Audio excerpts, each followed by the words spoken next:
welcome to the office.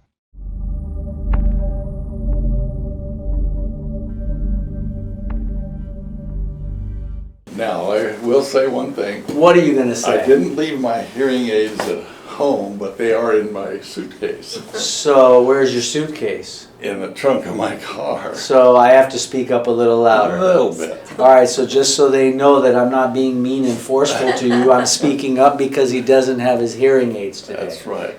Earl, welcome to the office. Thank you. I'm glad to be here. Awesome. So, we had a few visits. Yes. Unfortunately, we had a little bit of technical difficulty, so that footage is not useful, but we're going to talk about a few things. Okay. And number one is your wife started as a patient here. Right. Linda. Yes. Now Linda's back there, Yes.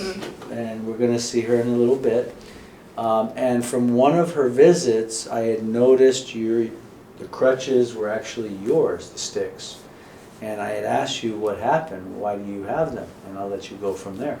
Okay. Well, I'll start off by saying I used to be a forensic architect, and I was working on a hospital that had some mold in it, and I was doing a controlled demolition and, taking pictures and trying to figure out what went wrong. And when I went to take a break after I'd been there for a few months, I started walking down the sidewalk and my feet were slapping on the sidewalk, which was brand new. Okay. That had never happened before, and it gradually got worse. Meaning foot drop. Yeah, foot drop. And I didn't know what it was, and it just gradually got worse, and finally in, I think, 2013, I went to the Mayo Clinic. They did a whole series of tests and MRIs and conduction testing and all kinds of stuff. They couldn't find anything. So there was nothing in any of the MRIs, NCVs, or any of that? Nothing in the brain? Nothing. They Nothing in couldn't the find spine. anything. Okay. And then I recently had And they MRI. couldn't find mold either? No. They didn't find any? Well, I don't know if they were looking for mold, but Okay. they didn't find anything wrong with my nervous And system. that was 10 years ago. Yeah, and that was 10 years But you've ago. had this for 15. Well, I've had it actually started 20 years ago. Got it, okay. But the first 5 years was livable. It was no big deal. And then in 2010, I was up on a ladder changing a light bulb, and I fell off and broke my right hip. Ouch, okay. And they did surgery, put in too long of screws, did another surgery to put in shorter screws, and finally did a replacement on my right hip. Correct.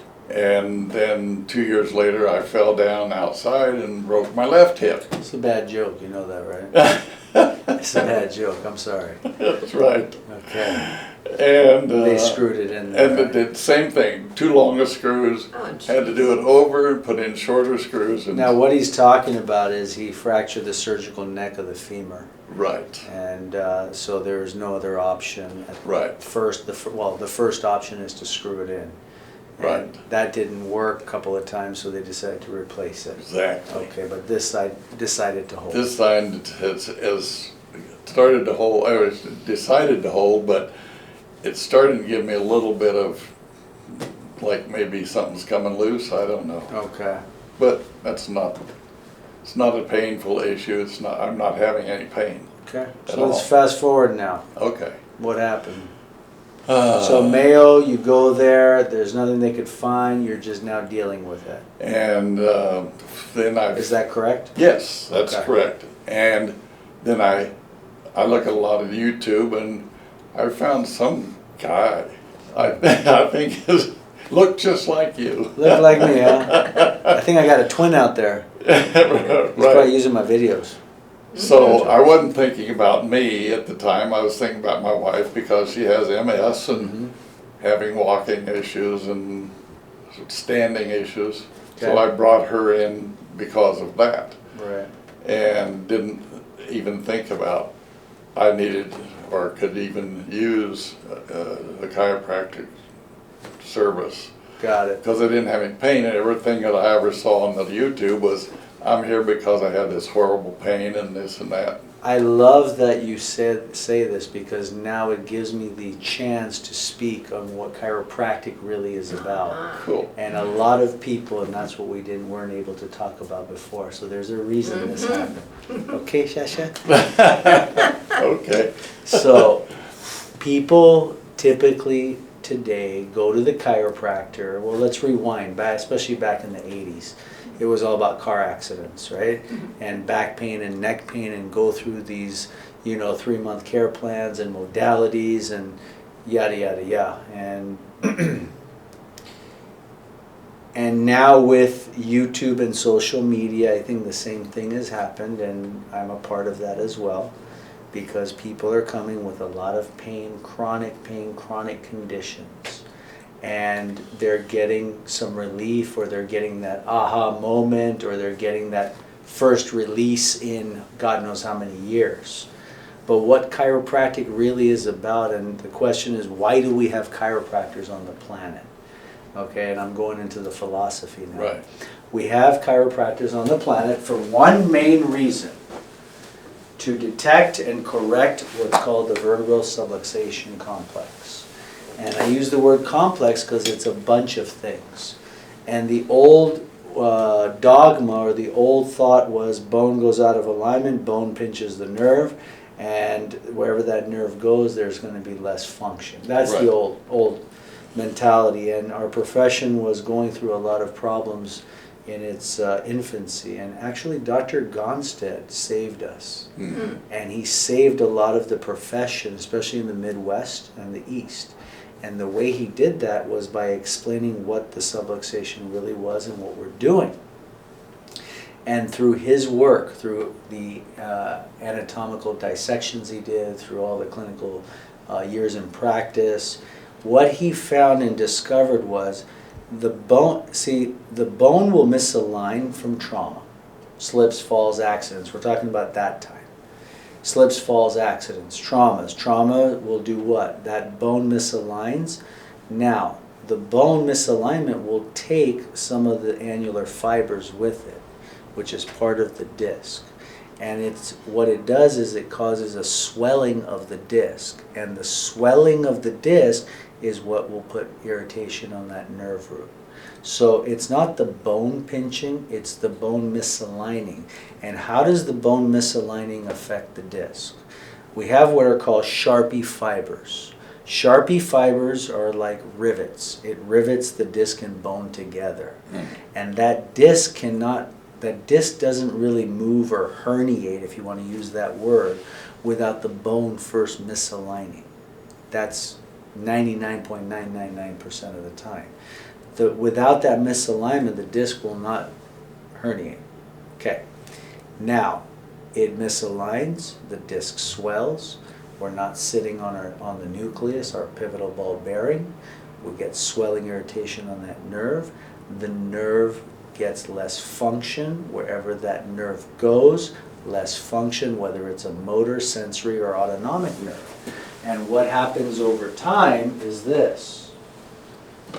So the nerve irritation causes the dysfunction, but the misalignment, where the bone isn't sitting on its nucleus, the ball bearing, we will lose 1 or all 6 degrees of motion. So over time, this is what happens. It starts to do what? It starts to degenerate. So when the disc doesn't get movement, it degenerates, just like other joints. Right. Body heals with motion. And then eventually what happens, you can still see that disc wasn't fixed. You can see the disc is thinned out, but you can also see little osteophytes, jaggedy edges. And they're growing to stabilize the instability that was never corrected. Does that make sense? Yes. So why do we have chiropractors? To detect and correct vertebral subluxation. You can get therapy anywhere. You can get E-stem anywhere. You can get hot packs anywhere. You can get traction anywhere. To get a specific adjustment is getting harder and harder for people to find now.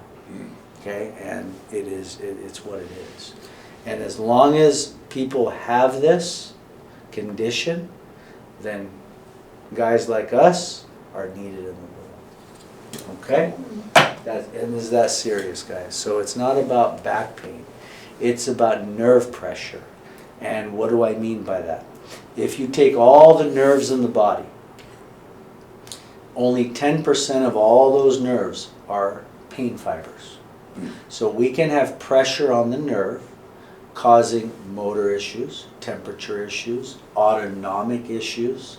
The same nerve that, one of the same nerves that controls the mid back between your shoulder blades, same one that controls digestion or your heart or your lungs. Make sense? Yes. The sacrum, the tailbone that we work on, part of the sacral plexus, not only controls the power in the feet, controls the bladder, controls some of these organs down here, and it's all relayed through the nervous system.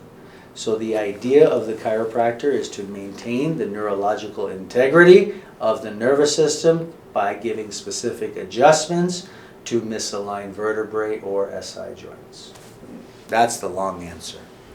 So let's talk about this foot drop, and I saw you a couple of visits, and tell me, what's anything changed? Yes, it has definitely changed. What's changed? Well, I see this foot, I haven't been able to move my toes for a long time, and it's starting to move. And last night when I was in bed, my big toe was moving, but right now it's complaining. How about the left? Well, it barely moves, but I can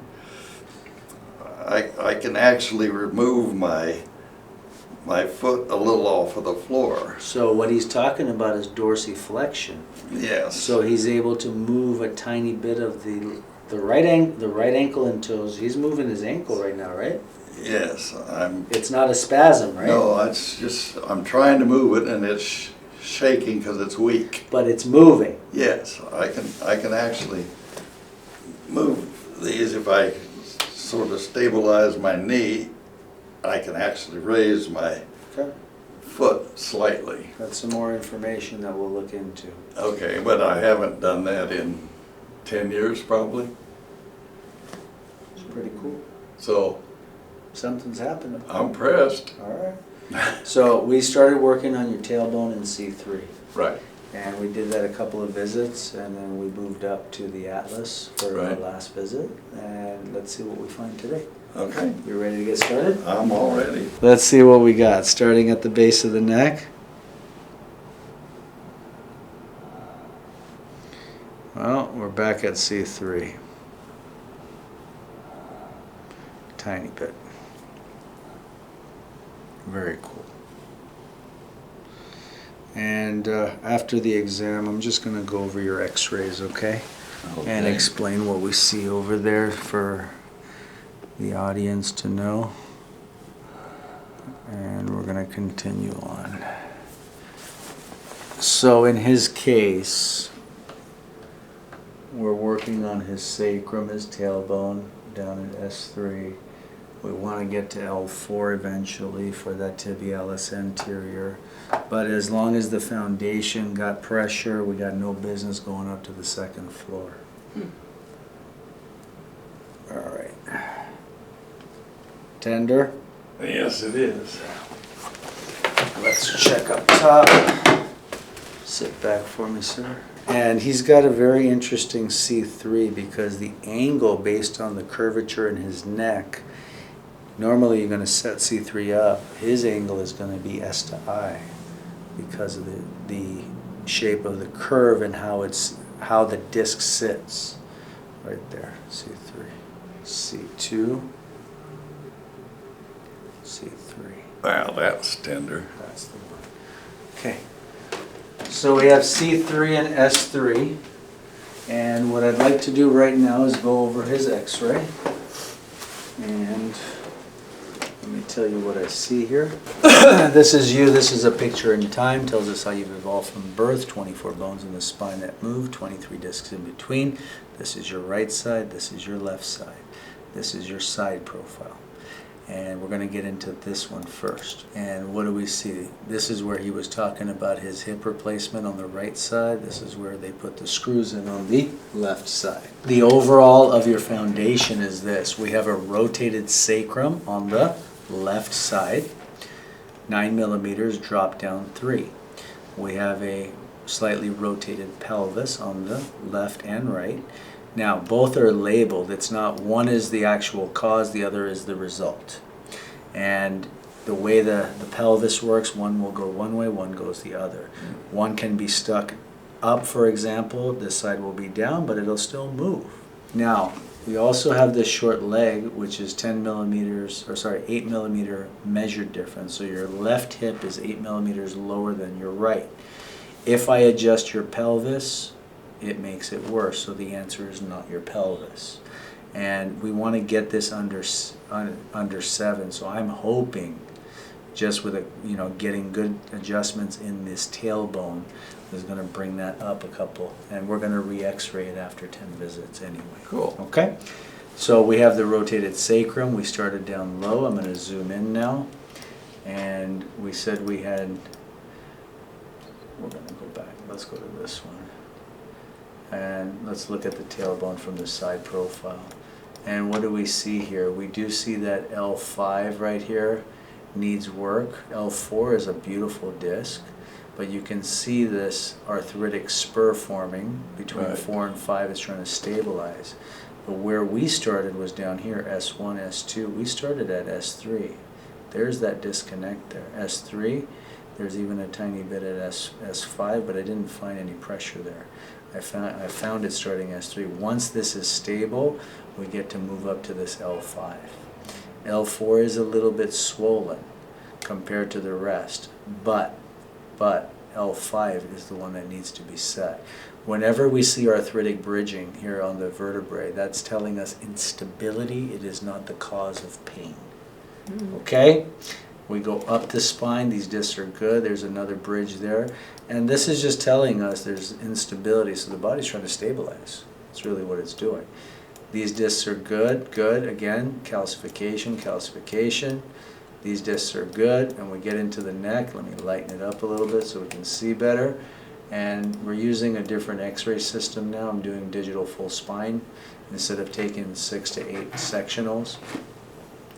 And what do we see here? His discs are still good. C2, C3 is one of his culprits here. And you can see the angle goes down, so they have to be set. We always adjust through the plane line of the disc. And so if the plane line is down, that's the way we got to go. Okay? So that's what we got there. Let's go back here and let's continue. So we can see from this short leg we have a little bit of leaning to the left side all the way through, and then we're going to have to deal with this one at some point. T1, T2, T3. T3 is a side slip on the right. It's kind of lipping over there, and I know this is going to show up at some point. We're going to need to deal with this in order for all of this to hold. And I'm going to palpate in there a little deeper right now when we're done and see if maybe the meter's not picking it up, and I want to go in there and see if there's anything sharp in there. Okay? And this is also heart and lung area, so breathing, circulation. Cool? Yep. And then when we look at his cervical, we can see there's his atlas on the left swollen. This one is worn out a bit. But again, as I zoom out, we can see this kink or this curve is all starting at this T3 to the right, then T2 goes to the left. Okay? Sound good? Yes. You ready to get started again? I am. Let's do it. All right, let's go back into the center of the chair for me, please. C2, C3. So typically for C3, we would bring the chin up and set it up. And in his case, we can't actually do that. We have to let him relax. And I got to come slightly S to I right there. Good. Ah! And that's the home run. Good job. Fake me out again. I got to. You're a tough guy. Come over here. I'll get you your sticks. 1 second. Well, I can show off and Well, if you want to. Well, if I had. Let's not get overly ambitious just yet. Okay. Not just yet. Be ambitious, though. Well, All right. I don't. And you were able to, so one of the things we said is you were walking without the crutches when I had you wear the socks. Yes. But now you're able to get some steps without crutches without the socks. Yes, exactly. That's pretty freaking cool. Let's put this on the side. And Which is. nope, lay flat. Which is. Slide up a little bit, please. There we go. We're going to do S3. We're going to do S3 slightly on the left side with a counterclockwise twirl. And let's bring that up. There you go. Ma'am, you want to help? Come on. I didn't hear you. Over here. You're going to place your hands just lightly on the sides of his ankle so it doesn't pop out. Okay. Just lightly, okay? Yes. Both hands you can do light. There you go. 2, 3. Deep breathing, sir. Oh! I haven't done anything I yet. know, I You know. know. I have a very stiff lower back. I'm fighting you, I can tell that. Relax your shoulders. Shoulders down. Oh! That's the home run, baby. You snuck up on me again. Uh-huh. Step away from the vehicle, ma'am. Like butter. Wait for it, wait for it, wait for it, wait for it. Make sure your feet are good. Just wait. Let me Yep. grab your sticks. I think they're good. That was nice. Sounded great. Especially when they scream and then they laugh. That's really There you good. go. Here's your stick. Well, I'm laughing at how loud I screamed. That's okay. Now you know when people scream on video what it is, right? No. No, you watch my videos. You Yes. watch people yell and scream and cry. Yes. I've seen a bunch of tears on your videos from various people. And also some smiles. But then they always smile at the end. That's the chocolate they get at the end. I should have known. Yeah, well, it's good. I like chocolate. Alright, we got some chocolate for you. Alright, let's take a look and see what happened. Okay. Starting at the base. C3 is clear.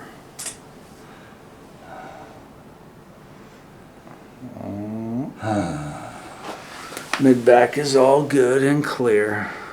Well, look at that. Sacrum is clear. He's clear. Now what I'm going to do, buff the back.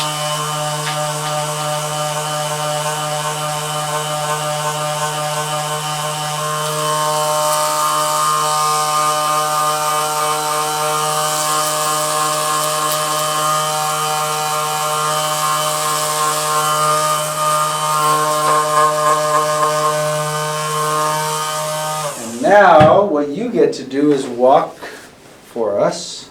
Let me just close you up in the back. And you walk with your sticks first, and then you're going to see if you're ambitious to walk without your stick. Well, we'll find out. We're about to find out. Let's see. And walk with your stick first, make sure. Okay. And only if you feel it, you do it without.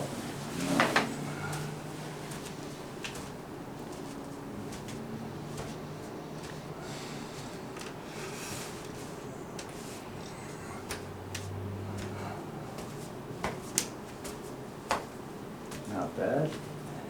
Is that a little better than a couple of days ago? Not I bad. think it is. Very nice. Okay, good. Very cool.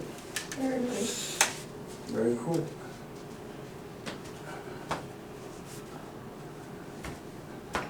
catching with my feet instead of my crutches that time. I like it. Good. That is amazing. It's very, very good. That's actually pretty amazing. Let me That's see. kind of what I thought. It's kind of amazing. It's kind of amazing. So, we're gonna continue on. Today we're good. I'm Yep. happy with what I see there.